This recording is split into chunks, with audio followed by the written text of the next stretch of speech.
Assalamualaikum warahmatullahi wabarakatuh. Saya Rizky Subagia dari Parmasida Angkatan 2019 akan menjelaskan analisis logam tembaga berat atau CO2+ pada produk kemasan kaleng produksi Sulawesi Utara yang beredar di Manado. CO2+ atau tembaga merupakan salah satu mikroelemen yang sangat esensial bagi seluruh makhluk hidup. Keberadaan CO2+ dengan konsentrasi tinggi justru bersifat racun, karena akan terakumulasi dalam rantai makanan atau mengalami bioakumulasi sehingga mengganggu pertumbuhan makhluk hidup. CO2+ sendiri atau tembaga termasuk ke dalam kation golongan 2. Kation golongan 2 diantaranya Hg2+, Pb2+, Bi3+, CO2+, CD2+, AS3+, AS5+, Sb3+, Sb5+, Sn2+, Sn4+, membentuk endapan dengan hidrogen sulfida dalam suasana asam mineral encer. Ikan yang dikemas dalam kemasan kaleng dapat terkontaminasi logam berat yang berasal dari komponen kaleng, alat-alat produksi, dan proses pengemasan. Kontaminasi logam berat akan berbahaya bila masuk ke dalam metabolisme tubuh dalam jumlah melebihi ambang batas yang ditentukan oleh Balai Pengawasan Obat-obatan dan Makanan atau BPOM. Penelitian ini dilakukan untuk menganalisis logam berat tembaga CU dengan 3 merek berbeda yang diambil secara acak. Pada pengujian kualitatif digunakan larutan ditijon 0,005% bobot per volume untuk mengetahui adanya kandungan logam berat tembaga CU pada sampel. Hasil penelitian ini menunjukkan bahwa kandungan logam berat tembaga CU dari ketiga merek sampel yang diuji menggunakan spektrofotometer serapan atau SSA tidak melebihi ambang batas maksimum pencemaran logam pada pangan yang telah ditentukan. Konsentrasi logam berat tembaga CU dalam sampel ikan kemasan kaleng produksi lokal Sulawesi Utara dengan kode PM306 sebesar 0,0178 mg per kilogram, F307 sebesar 0,0143 mg per kilogram, dan C308 sampai 0,0241 mg per kilogram. Kebutuhan dasar manusia terdiri dari kebutuhan primer, sekunder, dan tersier. Kebutuhan yang terpenting untuk kelangsungan hidup manusia adalah kebutuhan primer. Salah satunya yakni kebutuhan pangan. Ikan kaleng merupakan salah satu makanan berbahan dasar ikan dengan bumbu rempah-rempah dengan berbagai jenis rasa. Produk olahan ikan dengan berbagai merek banyak beredar di masyarakat. Kaleng dipilih sebagai kemasan karena sifatnya yang kedap udara, mudah dibentuk, dan tidak mudah pecah. Kandungan zat-zat gizi tersebut menyebabkan ikan sangat dinikmati oleh masyarakat sehingga kebutuhan ikan semakin meningkat dengan berjalannya waktu di pasaran. Ikan tidak hanya ditemukan dalam keadaan segar tetapi juga ditemukan dalam bentuk kemasan. Baik dalam bentuk kaleng maupun plastik, hal ini akan memberikan kemudahan bagi para konsumen dalam pengolahannya. Salah satu produk industri ikan yang banyak ditemukan di pasaran adalah ikan kaleng atau sarden kemasan, yang komposisinya terdiri dari ikan, pasta tomat, garam, dan bahan pengawet makanan. Ikan yang digunakan untuk produk ikan kaleng sarden kemasan ini ada bermacam-macam, antara lain ikan sarden, ikan tuna, ikan kembung, dan ikan kakap. Ketika memilih makanan kemasan, kaleng sebaiknya memperhatikan sifat korosif kaleng, sifat keasaman makanan, kekuatan kaleng, dan ukuran kaleng karena makanan yang mengandung protein dan dikemas menggunakan kaleng tidak boleh dipanaskan sampai merusak zat gizi yang terdapat di dalamnya. Jika zat gizi rusak, maka makanan tersebut sudah tidak lagi berfungsi secara optimal bagi kesehatan. Selain komposisi dan masa kadaluarsa, bentuk kaleng pun harus diperhatikan. Hasil penelitian The National Food Processor Association menyatakan bahwa adanya kontaminasi logam seperti tembaga, timbal, dan kadmium di dalam produk makanan atau minuman yang dikemas menggunakan kaleng. Makanan atau minuman yang mengandung bahan atau senyawa kimia seperti logam berat dalam jumlah tinggi apabila masuk ke dalam tubuh manusia, maka akan mengakibatkan gangguan pada sistem saraf, pertumbuhan terhambat, gangguan reproduksi, peka terhadap penyakit infeksi, kelumpuhan, dan kematian dini, serta dapat juga menurunkan tingkat kecerdasan anak. Masuknya logam berat seperti CU dalam tubuh manusia bisa melalui bahan makanan atau minuman yang telah terkontaminasi oleh logam berat tersebut. Toksisitas kronis logam CU pada manusia melalui inhalasi atau peroral mengakibatkan kerusakan otak, penurunan fungsi ginjal, dan pengendapan tembaga pada kornea mata. Dari data Badan Standarisasi Nasional yang mengacu pada SK Dirjen BPOM nomor 03725 atau B atau SK atau 789 tentang batas maksimum cemar logam dalam makanan menetapkan bahwa batas maksimum rekomendasi untuk produk siap konsumsi adalah 20,0 mg per kilogram untuk logam Cu. Hal ini mendorong peneliti untuk melakukan penelitian tentang analisis kandungan logam berat Cu pada beberapa produk ikan berkemasan kaleng produksi Sulawesi Utara yang berada di Manado.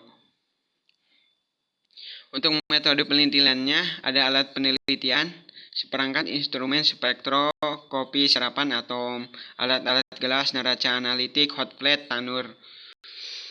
Bahan penelitian yang digunakan dalam penelitian ini adalah sampel beberapa produk ikan kemasan kaleng produksi Sulawesi Utara Aquabides HNO3 65%, larutan NaOH1N, kertas saring larutan standar Cu 1000 ppm, larutan ditijon 0,05% bobot per volume.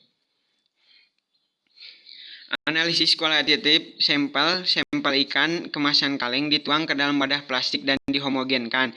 Ditimbang secara tepat 20 gram sampel ke dalam gelas piala ukuran 250 ml lalu ditambah Aquades 20 ml dan 5 ml HNO3 365%. Kemudian dipanaskan pada hot plate lalu disaring dengan kertas saring ke dalam labu takar 50 ml dan diencerkan dengan menggunakan Aquades sampai tanda batas. Masukkan 5 ml sampel ke dalam tabung reaksi, tambahkan larutan NaOH1N hingga pH 3,5. Kemudian tambahkan 5 ml larutan ditijon 0,05% bobot per volume, kocok. Apabila terbentuk warna ungu berarti sampel mengandung Cu atau tembaga.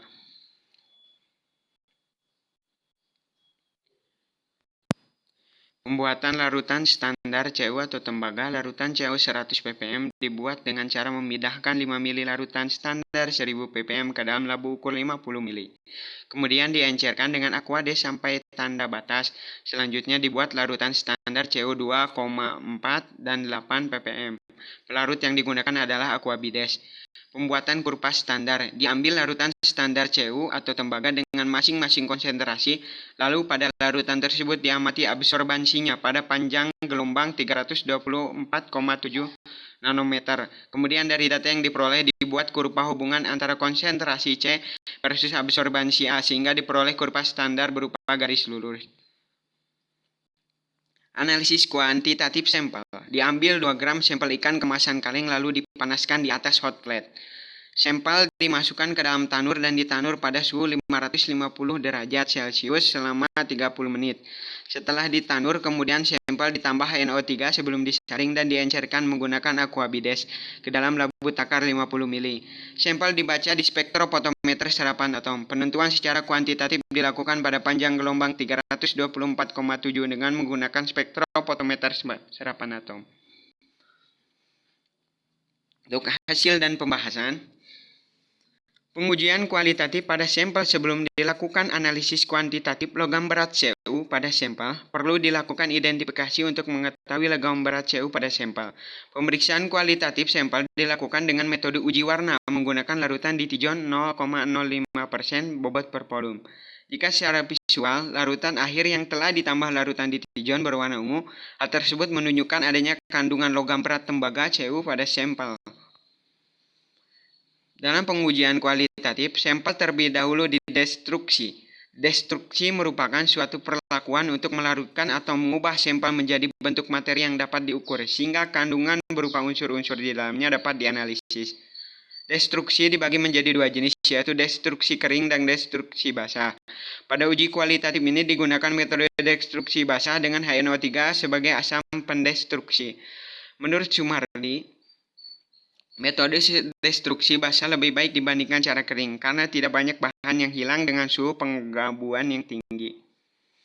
Setelah sampel didestruksi dengan metode destruksi kering, kemudian sampel ditambahkan larutan NaOH1N.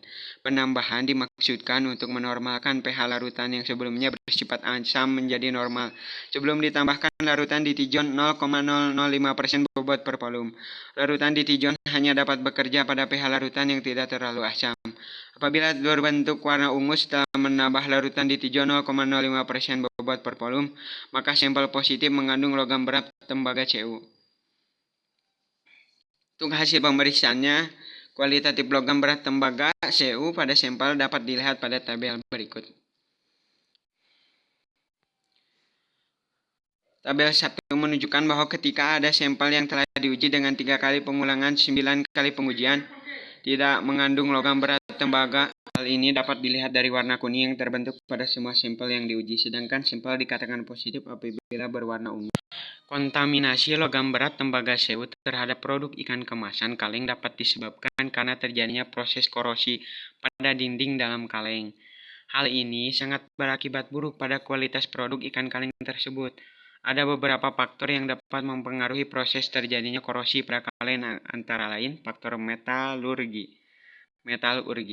Yang termasuk dalam faktor metalurgi adalah jenis paduan logam penyusun kaleng tersebut dan homogenitas dalam pembuatan kaleng. Bila suatu paduan memiliki elemen paduan yang tidak homogen, maka paduan logam tersebut akan memiliki karakteristik ketahanan korosi berbeda-beda pada tiap daerahnya, sehingga memungkinkan terjadinya korosi. Besarnya cemaran logam berat tembaga dapat juga dipengaruhi oleh lamanya proses penyimpanan. Hal ini dapat dilihat dari waktu kadaluarsa produk ikan kaleng yang tertera pada waktu kemasan. Semakin dekat waktu kadaluarsa produk, maka semakin besar kemungkinan bahwa produk tersebut mengalami kerusakan. Kesimpulannya, berdasarkan hasil yang diperoleh, maka dapat disimpulkan bahwa konsentrasi logam berat tembaga Cu dalam sampel ikan kemasan kaleng produksi lokal Sulawesi Utara dengan merek PM306 sebesar 0,0178 mg per kilogram, F307 sebesar 0,0143 mg per kilogram, C308 0,0241 mg per kilogram. Konsentrasi logam berat tembaga Cu pada ikan kemasan kaleng produksi Sulawesi Utara tidak melampaui batas maksimum cemaran logam dalam makanan berdasarkan SK Dirjen Pengawasan Obat dan Makanan nomor 03725 per B per SK per 7 per 89 dan aman untuk dikonsumsi. Sekian dari saya, terima kasih.